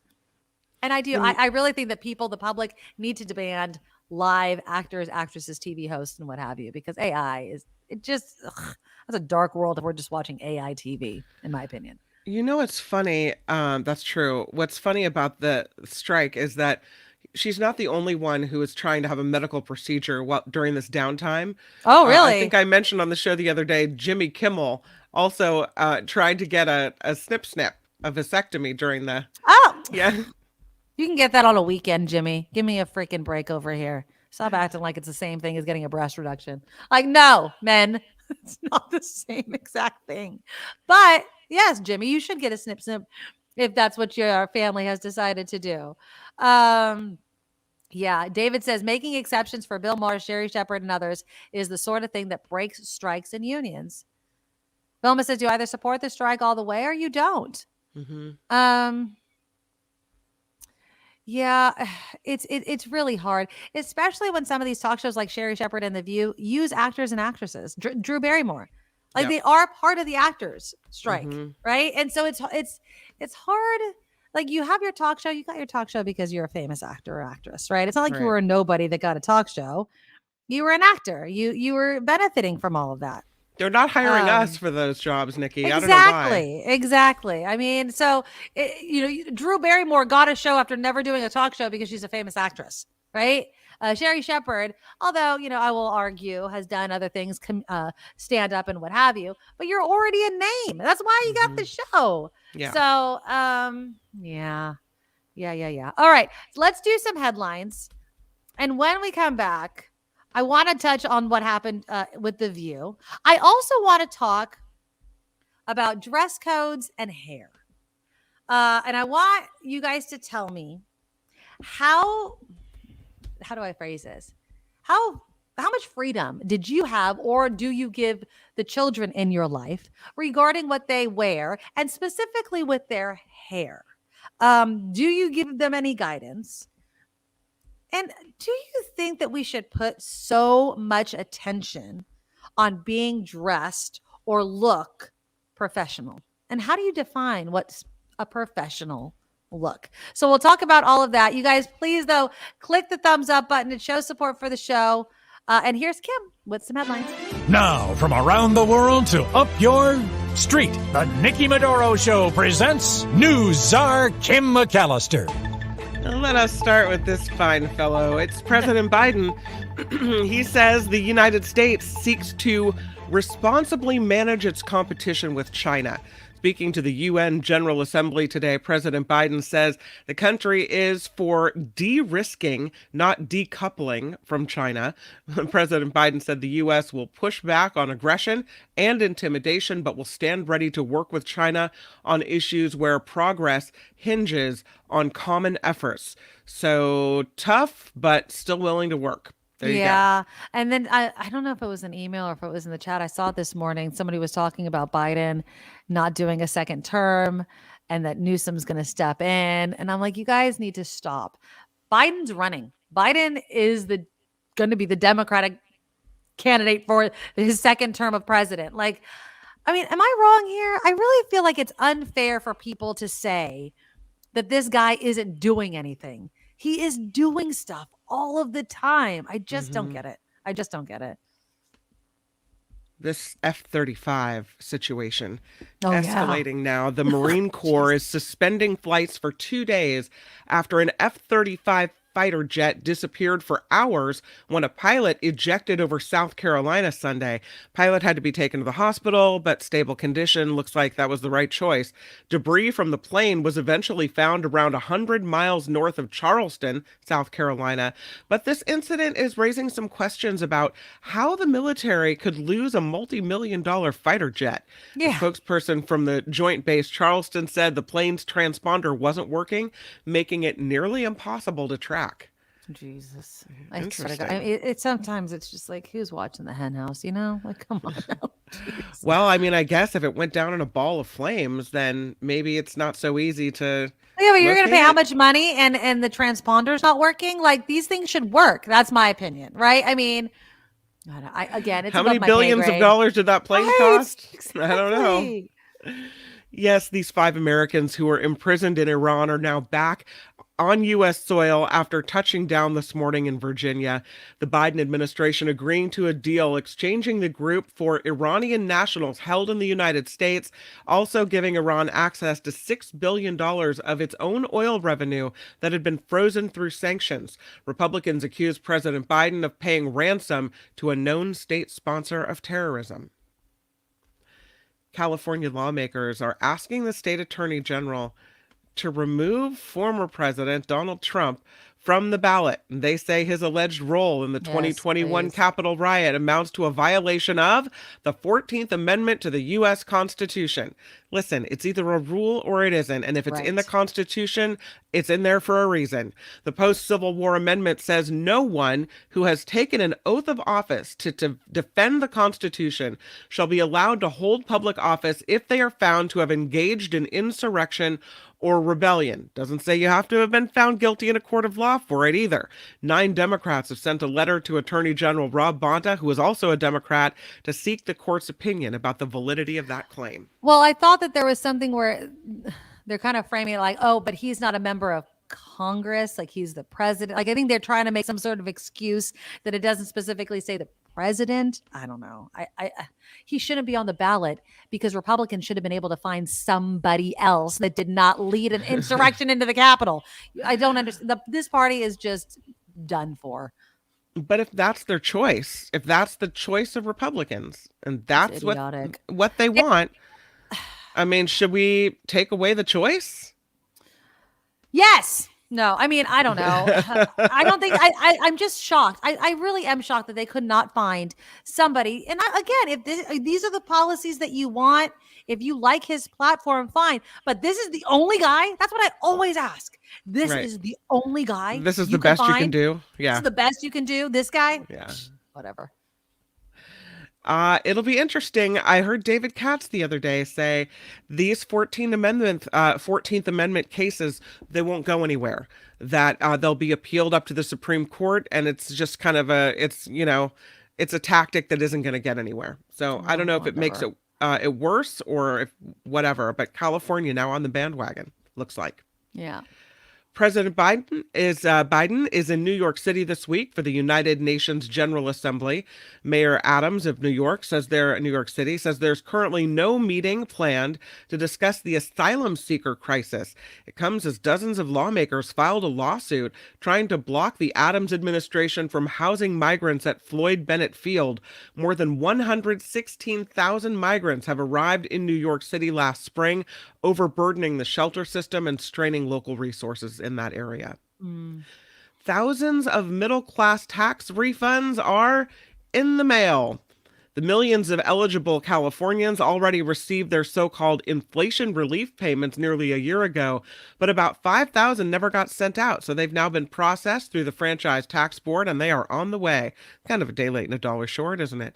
Qualifying recipients should expect up to $1,050 on a debit card or a direct deposit to their bank account no later than the end of the month. Wow.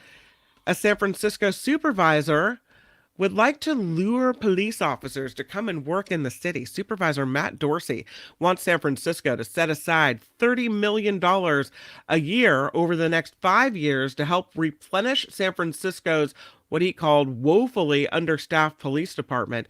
Dorsey says such money is needed to recruit officers who could take better paying jobs in law enforcement elsewhere. The supervisor today plans to introduce a proposed charter amendment that would force the city of San Francisco to hit full police department staffing levels by the year 2028. That seems like a long time to wait, doesn't it? Right? The department currently is some 700 officers short of a fully staffed department. I was just reading a story the other day about way fewer traffic tickets being issued in San Francisco because they just don't have the staffing to put people on the traffic patrol. I always think about that, like when I'm through San Francisco. Yeah. Well, I think about that when I'm on the freeway sometimes. Not necessarily like the CHP in general, but like if there's a major accident and I've passed it, I was like, oh, the cops are over there. Like nobody's watching anybody speeding along the freeway anymore. No, it doesn't mean there's no accidents, and it doesn't mean that there's not safety issues. It just means no one's doing anything about it. Exactly. So. You just played this video, so I won't play the picture again, but this is residents of a North Oakland neighborhood pretty rattled over what they see as a series of daytime muggings in the area. The latest came recently when a woman was walking on Hillegas Avenue after leaving a grocery store. Surveillance video shows at least 2 suspects grabbing her, dragging her into the street as they try to get her bags away from her. The suspects took off when a neighbor tried to run over to help. Neighbors say there have been a string of similar incidents in this area. Frightening. That video is frightening. It's in the hearing her screams and people hearing it. And, if you watch the longer video, the guy that he didn't want to show his face, I mean, he's going up and he does end up helping her, but you could see the hesitation. People want to help. And then they're so scared. Like, what if he has a gun? It's a scary time. That's all I'm going to say. It's really a scary time. In San Jose over this coming weekend, it can be a little rough ride for you. Caltrans closing down Highway 87 in San Jose between Julian and Highway 85 for repair work. That's the freeway you use, right? I can. It's nearby. I don't use it as much because sometimes it's just really trafficky. I use 280, 101 a lot. Yeah. 87 is obviously off of 280. I'm avoiding it this weekend. It's going to be a big old pain in the butt, though. That is a major highway that connects a lot of people. So, but what that actually means is all the side streets around there are going to be ridiculous. Ridiculous. The closure starts Friday night. Drivers are being told to find alternate routes, side streets, if their normal travels take them into the area. The closure, though, part of a nearly $70 million project aimed at improving traffic safety in that area. So I'm trying to think like, okay, so 87 between Julian and 85, you said. That is a long strip. I'm just letting you guys know that is a very long strip. Is it rough? Like, what the hell are they doing? Because light rail runs right through there. So that might be an option. I'm assuming they're going to let light rail still go down. I know one time I was going over the overpass from 280 to 87. This is when my husband was my boyfriend. And he started moshing in the back of my car with his best friend. Like they started like wrestling in the back of my car. Yeah. I always remember this memory because I was so freaking pissed off. They're in the back seat. They're messing around. They shook the car so much as I was making that turn. They kind of popped my tire.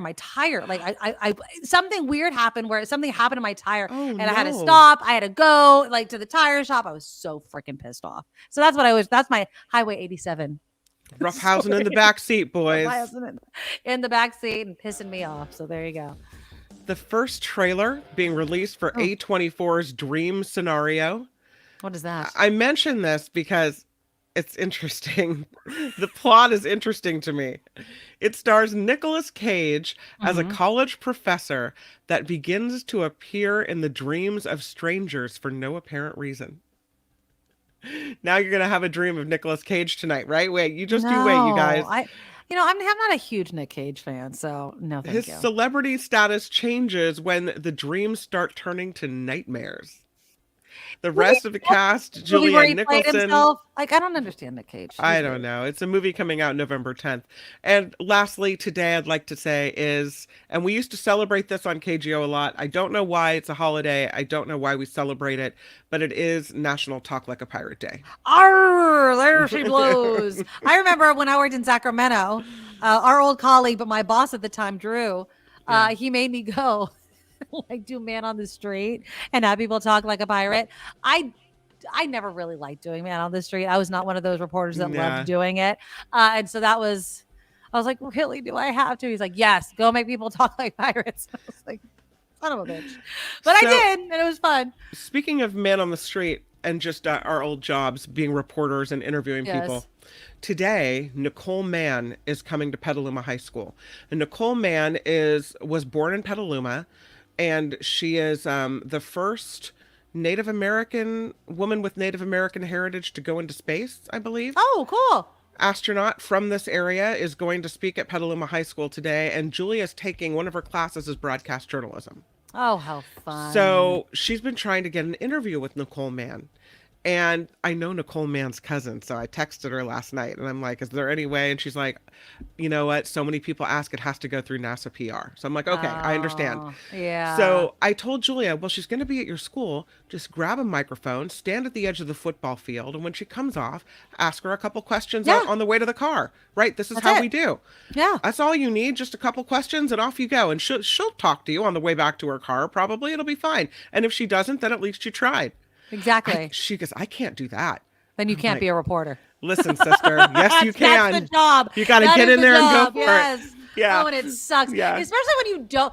And it's not that you don't want to, but I know exactly what Julia's feeling. I mean, I don't care how old you are. You always have that. What if they don't talk to me? There was only one time I felt I couldn't knock on the door, and I was in this really terrible neighborhood, and I wanted one half of me wanted to go knock on this motel door to talk to basically prostitutes inside that were being human trafficked. And then I kept seeing this guy opening his door and shutting it. And I didn't do it. And it was the only, and you know what, to this day, I still regret it. I wish I would have had the bravery. I was by myself in this neighborhood. Maybe if I was a TV person, I had a camera guy with me or something. Right. I was way too nervous. And my boss was like, if you don't feel comfortable, she's like, I'm not putting you in that situation. Get out of there. And I was like, I just can't do it. But other times, you're just like, hey, can I ask you a couple questions? And sometimes it's yes, sometimes it's no. Sometimes you get the best sound bites, right? But it's a tough gig. And good luck, Julia. I hope she gets it. If she gets it, can we pull this sound and play it on the show? Oh, totally. Okay, yeah. Good. That'd be fun. I was thinking I was going to call NASA PR and see if we could get an interview with her. Yeah. I know it's so hard, especially because you know that everybody is asking for it. Like when you've been in this business, you know they're inundated and they have to go through NASA PR. I mean, you just do. So hopefully she gets it. She's going, this woman, Nicole Mann, she's going back up. And this time she might be the first I don't know if it's the first woman or first something. Native American woman, headed to the moon. Ooh. To do a moonwalk. Yeah. I want to do that. I just finished watching, the second episode of the morning show. Yeah. And it's not really a spoiler, but there's that, going to the edge of space type of scene. And when I saw it, I was like, unbuckling and floating around as a reporter would be pretty freaking cool. That would be really cool. We just watched a movie this weekend about, I think he's a man who lives in the Bay Area named Jose Hernandez. Okay. They might have a winery out in the, like the Lodi area, Livermore area. Okay. There's a new movie called A Million Miles Away on Amazon Prime. Yeah. And it's appropriate for kids. Have you seen the movie? No. Oh, it's really good. It details it's a story about really tenacity and not giving up, stick-to-itiveness, right? Okay. And so he's becomes he's the first migrant farm worker that becomes an astronaut and goes into space. And it's a true story. So it's a What's story it called again? I'm sorry? It's called A Million Miles Away. A Million Miles Away. Okay. And it's about him and his family. It details from when he was little and they're in the fields picking, whatever they're picking. And about all the sacrifices that his family gave up when they knew that his teacher came to his house. God, this movie had me in tears. His teacher came to the house and said, because the migrant farm workers are moving all over the place. Right. She said, if you plant a tree and then you pull it out of the ground, it never has a chance to grow. And that's what you're doing with your son. He needs to grow. And the family really thought about it. They decided that because their son had promise, they were going to stay. And so he becomes this electrical engineer. And over the course of years, he applies to NASA like more than 10 times for their space program. And he gets turned down every single time. So finally, and every time his wife is like, well, what do you have that they don't have? What else can you do? So he takes flight lessons and he does this and he does all these things that he thinks are going to make him more of an attractive candidate. And then he flies there and he goes to NASA and he delivers it in person.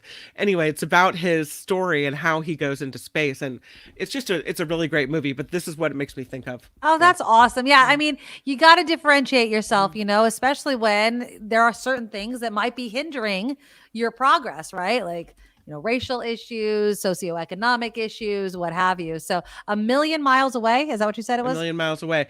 What's I've interesting never heard of that movie. He, when he's an engineer, one of his first jobs is at the Lawrence Livermore Lab. Oh, cool. And I didn't mean to talk about this, but here it is. And he's a Latino guy and he's an engineer. He's a professional. The first thing that his boss asked him to do is make copies. And then the receptionist thinks he's the janitor. So she gives him the keys to every single office and That's a says, good-looking dude. Yeah. Well, on the right is the actor that plays No, I know him, the guy and on the left left is the real guy. Yeah, but yeah. So he's thought of as the janitor, and I don't know if that's really part of the story in real life, but crazy. This Michael Pena is the actor on the right. I know him. Yeah. Okay, cool. I'll put it on my must watch list. It's a good family one.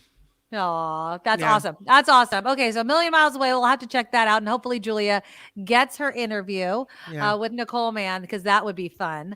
Do you have anything else? No, that was it. Okay, good. Party That's over. Kim McAllister doing the Nikki Medoro Show. There you go. Okay, so let's get into, first off, is it ever okay to ask a woman that she's pregnant? Anybody? I remember when I was pregnant with my son, I was still in Sacramento. And my coworker, I was round. I had to be like, I definitely had popped. There was definitely a belly that was more than I ate too many tacos kind of thing, right? And somebody that I came in occasionally, not an everyday kind of worker, but I knew him. He's like, are you pregnant? And I was like, yeah. And he's like, I'm sorry. He's like, I shouldn't have even asked it. And I was like, you don't see this belly? And he's like, but you never ask a woman if she's pregnant. Now, this kind of goes in with what we were talking about with The View and how apparently they're not using any writers. And so maybe that's what led to this. Maybe if they had writers, they would have been too on point of their quote unquote script to do anything about it. Now, this came out last week, so I'm sure many of you guys have seen it, but I wanted to play it again because I was so shocked. Here's Whoopi Goldberg. Disregard for people. Are you pregnant? No. Oh my God. Where did that come from? You can't say that when my mother-in-law is here, who's been dying for me to get pregnant. Why would you say that? Why do I look pregnant? Yes. I just got a. Did you get the glow? I just got a vibe. My tummy. I'm so sorry. I'm so sorry. It was just. It was. Can we take bets? Can we take bets at the table? Oh I'm very open to being pregnant soon. I am not blessed to be pregnant yet. Okay. My husband are thinking about it. They're working on it. I'm pretty sure. Earmuffs. Forgive me. You have this. I see a So she mentioned, and I thought the same thing. I'm like, what is this from Ghost? Where she's like this person who can remember, because Whoopi Goldberg was a medium in Ghost. But I was shocked. So Kim sends me this video. Kim Schaffer, who's in the comments all the time. She sends me this video at the end of my show. I think it was Wednesday or Thursday of last week that aired. And she's like, I know that your old boss is Alyssa Farah Griffin, who's the woman that was asked if she was pregnant's mom. Mm-hmm. And so I text my old boss, and I was like, that was kind of weird. And I was like, could you imagine if she actually was? Yeah. And so my old boss texted me back. She's like, I'd hate to find out on national television that my own daughter is pregnant. It was very awkward because then she has to, come up and say, we're trying and this and that. Yeah. And now everyone's expecting her to be pregnant. If she doesn't get pregnant, how long is it going to take? And when's she going to announce it? And now there's all this extra pressure. Now everyone's that going to she be looking didn't at her like, hey. need, you know? And also, it's not America's business whether you're trying and having sex with your husband every night. It just isn't. I'm sorry. Sandy says, never ask a woman if she's pregnant. Most of us are just fat. When you ask if a woman is pregnant, you are drawing attention to the fact that she's fat, and none of us want that. I mean, you could be pregnant too. No, I know people and I'm sorry, especially women of a certain age. And I'm not saying all women of a certain age and it doesn't happen before a certain age, but you have that extra. Women are designed to have extra padding right where we also get pregnant. And so that pooch sometimes never goes away. And it's not because you're pregnant. It's because God made us that way in his or her image. Right. And so you can call it whatever you want. You can call it the fupa. You can call it whatever, but it's there. And I would never. And she was so shocked by being asked. Well, because it was just out of the blue. Woman was in the middle of like a dialogue about something completely opposite. And she just looks at her. Now, would I think that it's kind of I'm not going to say cool because I still think it's hella rude story if she actually was pregnant. My husband did that with my first kid. Again, I've told this many times. We were not trying, but we were not even talking about getting pregnant. Like when I found out I was pregnant, I was shocked as crap. But I had a craving for halibut, which is really odd. Halibut? And like the halibut, fish? The fish. And I was like, and I had, my husband had come home. I could still see it. I'm sitting in the kitchen of our house in Sacramento. I'm like, I was like, I don't know, dude. I just really wanted halibut today. He's like, are you pregnant? And I'd already taken the test. I was going to surprise him. And I was like, no. I told him no. I was like, no. I'm like, I was just craving fish because that's not how I wanted to tell him. Because I had the whole pregnancy test. I was like, no, I'm not pregnant. I just was in the mood for fish. He's like, okay. And then later that night, I jumped on the couch and I was like, you were right. But he kind of blew it. There goes my husband. Oh, wow. But yeah, it's just, don't ask women if they're pregnant. They might just have a little pooch that they can't, or a big pooch. It doesn't friggin' matter. Like, just don't ask unless they tell you. They'll tell you. They'll be holding a baby if it's that long, right? I would say even if it's obvious. Don't ask. Don't ask. No, I've had colleagues that have been asked and they're just like, no, I am like, and there was one woman that told me a story where a woman came up to her and was so, oh my God, congratulations. Oh, Jesus. That's how, wasn't even asking, was that sure that the person in front of them was pregnant and they were not. So don't base it off how they necessarily look. Yeah, oh God, it's so embarrassing. Now, speaking of how people look, two stories that have to do with this. Now I'm going to show you a picture. And when I saw this picture, I was like, this is why. This is why. So there's John Fetterman, Senator, and there is President Biden. Yeah.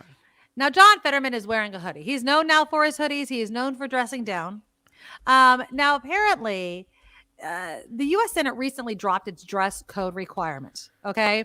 It does not enforce a dress code for senators. You can wear whatever you want, but if you enter the chamber, you have to comply with a dress code, which is like coat and tie for men, business attire, whatever the hell that is for women. Okay. Conservatives are pissed. They're pissed that John Fetterman is walking around in his hoodies, doing whatever he wants to do. You know, they don't like John Fetterman, all those sorts of things. Now, do I care about dress codes? I feel like dress codes make dressing easier, but that's only when everyone wears the same thing. Saying you have to wear business attire can leave a lot up to the imagination. At the same point, do you think that if you're interacting in a public forum at a press conference with the president of the United States, that maybe putting a suit and a tie on is just kind of, I don't know, what you do? Kind of. I mean, it looks like a football coach, John says. Yeah. And then my third point is, just because you're not wearing a suit doesn't mean you're not still doing a good job. Would I rather have someone wear a suit and do a crappy job? No, of course not. I want you to wear shorts too. Yeah, I think it's a comfort thing for him. Yeah. Does it matter? I mean, does it matter? Especially with lawmakers and things like that. Do we put too much emphasis on the outward appearance and not the output? put. Right? Like you can wear a suit, a tie, and be a complete jackass, not, obstructing justice. Like, but I wore my suit and tie. Like, no, dude, do the job and do it well. So we have a different opinion of that in the Bay Area because many of us do, because of the tech industry. Right? So it used to be when you had a job in an office, a computer job, a job that didn't require you to go out and do physical labor, that you dressed appropriately for that job. You dress for success. You wear a collared shirt or khaki pants or a suit and tie or whatever it is. And you go in there and you are a professional looking person. And the tech industry has shown that no, these are people, CEOs of gazillion-dollar companies that are wandering into work in a hoodie and shorts or a ripped t-shirt and jeans, and it doesn't matter what they're wearing. I once told my husband he's going for a job interview a few years ago, and he was wearing a pair of cargo shorts, and he decided he was going to wear like a polo shirt, like at least with a collar on it. Right. As opposed to a tie-dye shirt, which is the normal, looking. I said, "You're going to a job interview." He goes, "Yeah."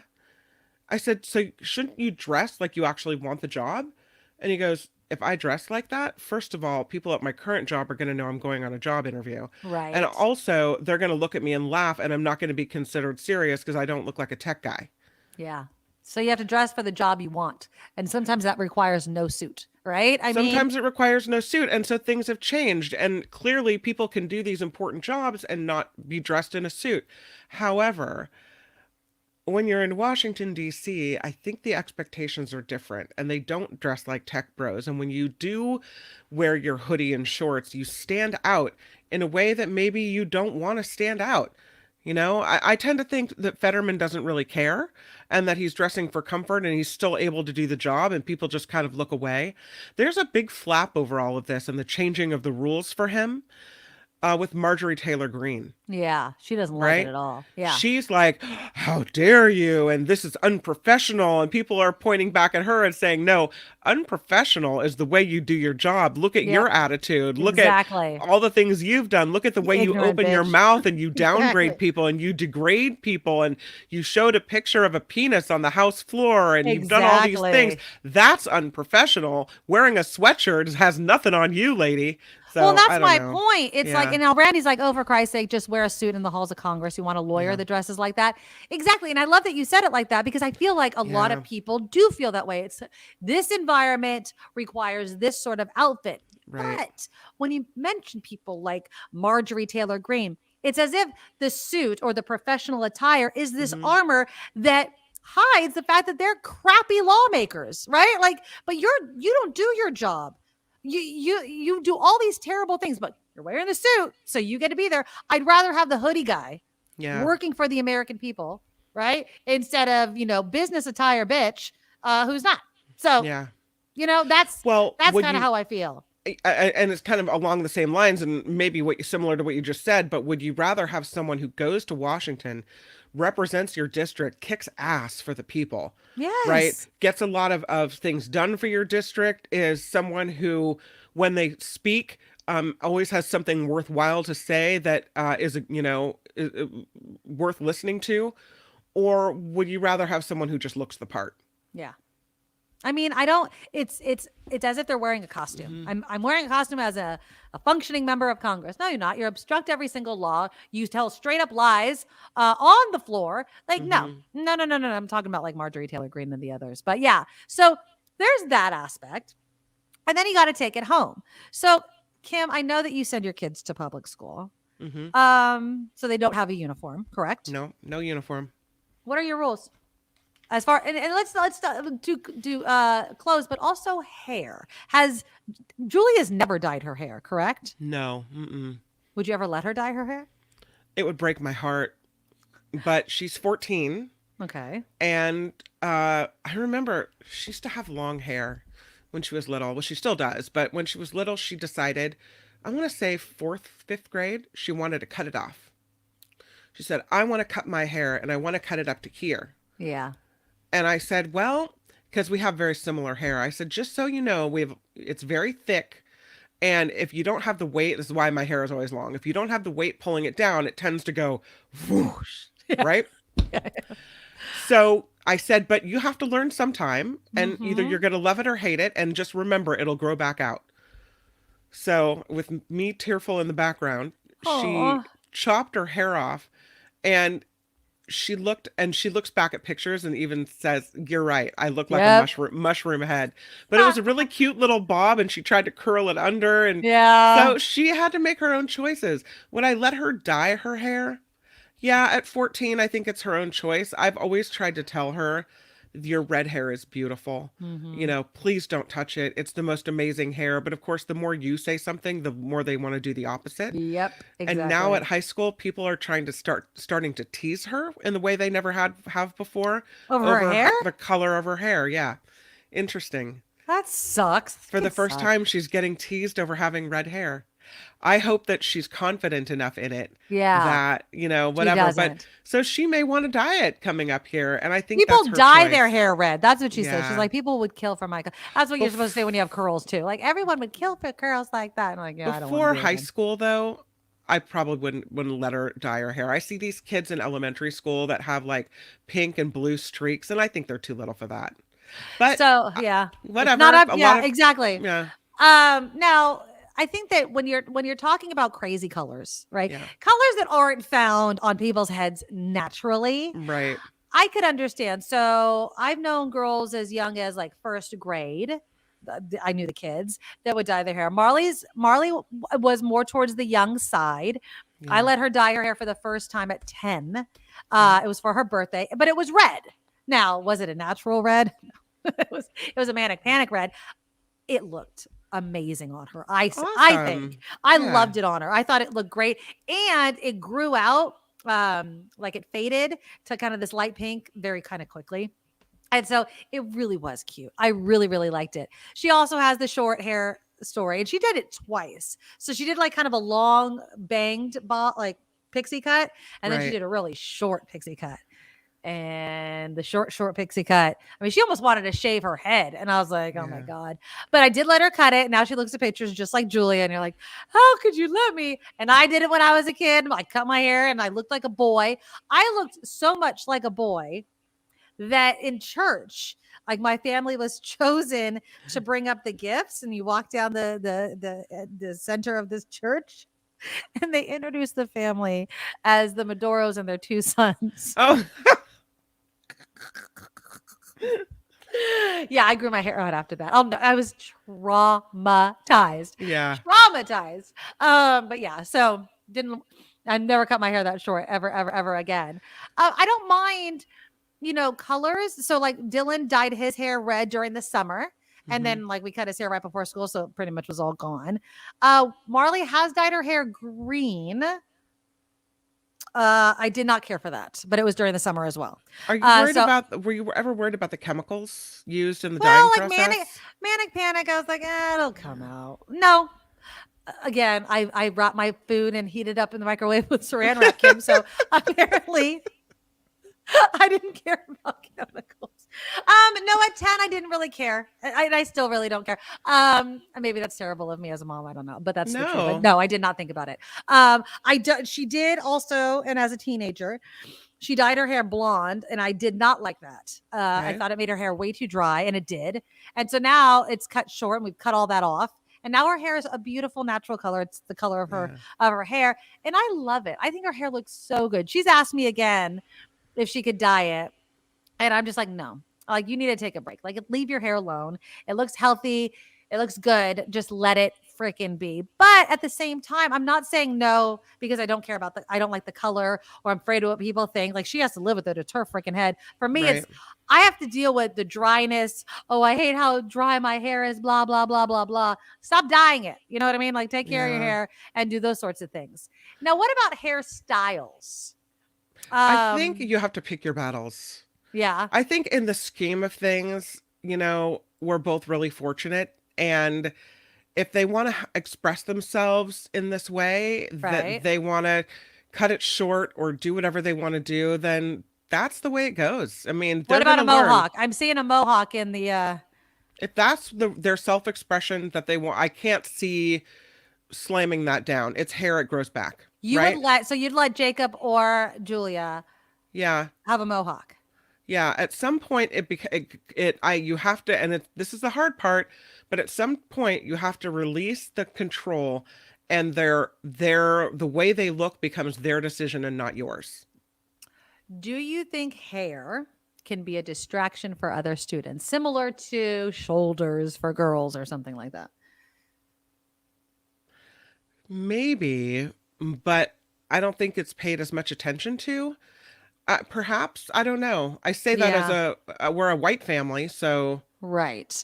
Well, the reason I bring it up is here in California, we've had this law, the Crown Act, okay? And it stands for Create a Respectful and Open World for Natural Hair. And it was very much a pushing away of the standard look.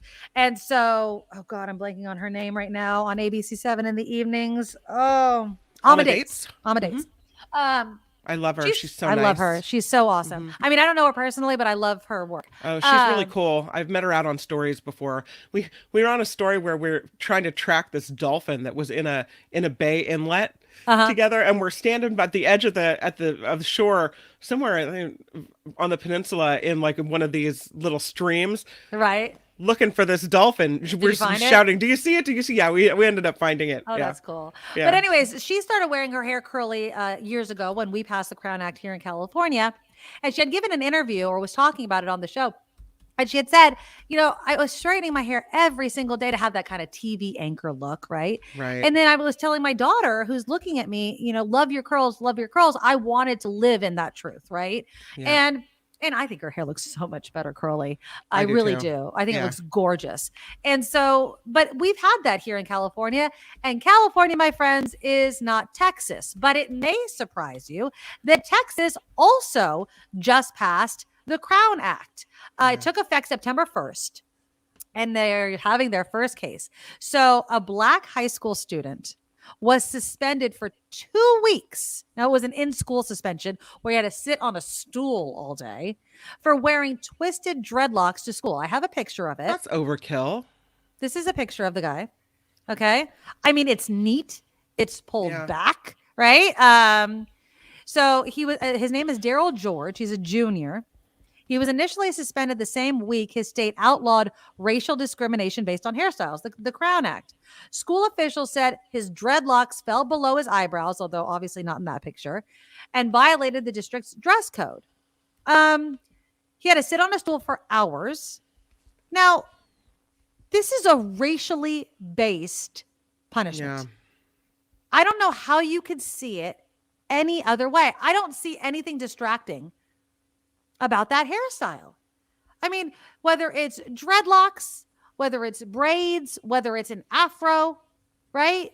The fact that people within a specific group are the ones being called out because your hair doesn't look, now say it with me, people, like white people hair. That's what they're saying. Yeah, what a waste of time. Suspended for 2 weeks. He had to sit on a stool for 2 weeks because of his hairstyle. Yes. And meanwhile, he could be in a classroom learning things and doing the things that are going to better him in this life. Exactly. I And they're just taking I away his don't education. understand. It's stupid. I mean, I would be pissed. So this is the first test. CR says, what the AF does hairstyle have to do with one ability to learn? Who cares how long it is? Hairstyle does not impede the ability to learn, and rules around it tend to be racist. Exactly. Exactly. I love the Crown Act. I love the fact that it's put in writing that you have to stop judging people on crap that does not matter. Not only do I believe that this decision is overtly racist. I do, because I'm sorry if it was a girl who had her hair braided, not a Black girl either, by the way. Yeah. I don't think that they would be having the same conversation, but they are denying this poor kid in high school his education. You want to talk about distractions? And calling somebody out for it, it's embarrassing. It's like there's something wrong with you. It's like there's a million things wrong with doing that. Exactly. And so I just feel like we need to stop focusing so much on the outward appearance. So much. I mean, we do it all of the time, and it's so frustrating. One final story about that. There was a woman. Now let's take race, kind of out of it because she's not black. She's a white woman. Yep. She was removed, from a flight for wearing athletic wear. I'm going to show you a picture of her. Are you ready for it? I don't see anything wrong with what she's wearing. Do you see anything? Either. I mean, it does look like a sports bra. I mean, a little bit. So apparently she was wearing, they were saying that she needed to cover up. She says, how is this happening in 2023? She's all, I was wearing a tank top. She calls it a tank top and high-waisted pants. So even if it was a crop top, her pants probably came up. It looks like probably an inch of skin is in between. I don't see anything wrong with what they're wearing. I don't know why we're so obsessed with judging people's appearance in this way. So much so that you're removing people from class. You're removing people from airlines. We have to stop with this nonsense, especially when we're talking about kids. Do I think you should go on a plane in your sports bra? Probably not, but I'm not going to judge you for it. If you want to walk around the airport in a bra, go ahead. That's what I'm saying. I would feel like I need to put a shirt on, but whatever you want to do. I have pictures. You want to see pictures? Please. This is the day I had to relinquish control. So there's Julia's Gorgeous red hair, long hair. She wants to cut it. Here's what it looks like after she cuts it. Oh, it does look cute. It's a little mushroom head. It fluffed up, and it was it's cute, but it was big. Was this after she got it done? Yeah, it was all big. Blown out properly and everything. Here she is at the end. It's pretty big, so it turned out to be very fluffy. It's long again, but yeah, and that's the moment I learned where I loved her long little red hair, but I had to learn that it's her body, and she now is taking control and making the choices with it. Yeah, I mean, that's it again. And I'm also married to someone who does not give two licks about any of this stuff. And if I ever push back, he's always like, let her, or let him, or what have whatever. And so I'm always odd man out, even if I was to say no. Like now, I can pull the card of she fried her hair, like we're letting it be. And he's like, yeah, she totally fried her hair. And so now that it's all healthy and natural again, I have a card to play. But again, if she wants to do it again, I just remind her and I show her pictures and I go, remember? And she goes, oh yeah, okay. And so I have that going for me. But it's hard to relinquish control, but you're absolutely right. It's their body, it's their hair. That's right. And the people in charge need to stop making it a distraction. They're the ones that are making the distraction. All right. That's our show. So stay on YouTube. Kim McAllister is going to slide over to join Mark Thompson and then do the after party live with John Daly. A big thank you again for filling in for me yesterday. I'm here all week. Please, you guys, let's get a little more business out of the way. Click that thumbs up button. And please buy those raffle tickets. We're only doing it for a couple of weeks until our 1-year anniversary. And so just go to paypal.com, the email address to send the money. So you just go to paypal.com, you hit send, and then the email they want is the Nikki Medoro Show at gmail.com. Easy peasy. And you're going to get a bunch of things. It's hundreds of dollars worth of stuff in my favorites box. Tickets are $20 each, but you can buy as many as you want, and your name will be put into the raffle that many times. And if you live within 50 miles of San Jose, I will personally deliver the box to you. If you're further away, we'll obviously ship it to you, and we will let you know that if you won. So make sure you include your email address. Include your email address in the note section of the PayPal payment. And also, you guys, make sure you put raffle on it, because I know some of you just want to donate to the show, and we're taking those donations as well. Donate, or maybe you already bought your raffle ticket and you continue to want to support the show that way. So please do that. And make sure you're an official Medorable by going to thenikkimedoroshow.com. Sign up for our Patreon. You could sign up for $20. You could sign up for more. You could sign up for less. You decide what you can afford every single month. So just go to thenikkimedoroshow.com, thenikkimedoroshow.com. But yeah, get those raffle tickets, because our 1-year anniversary, if I could speak, is quickly approaching. And we want you to win that super favorite box. Oh, a super sticker is what I was saying. Super. Yeah. The mystery box of my favorite things. Thank you, James, for a $5 super sticker. Yeah, let's get our thanks out of the way. Vicky in Sausalito. I hope the dentist is going okay. Thank you so much for the $20 donation. Marilyn with a $5 super sticker. Thank you so much. Joe Fong came in for $10. Thank you, Joe. And Maud got unbanned and gave us $50. Thank you, Maud, so much. John came in early with a $5 donation, and Harry always starting us off with that Happy Taco Tuesday and that $5 donation. I hope that work from home was everything you wanted it to be. All right. Thank you guys so much. Buy those raffle tickets. I'll see you here tomorrow bright and early. See Kim over at Mark Thompson. Bye-bye. Nikki, you're all so awesome. You sprout like a beautiful blossom. You're all so the best. I really can't rest. You're all so awesome. Wow. Okay.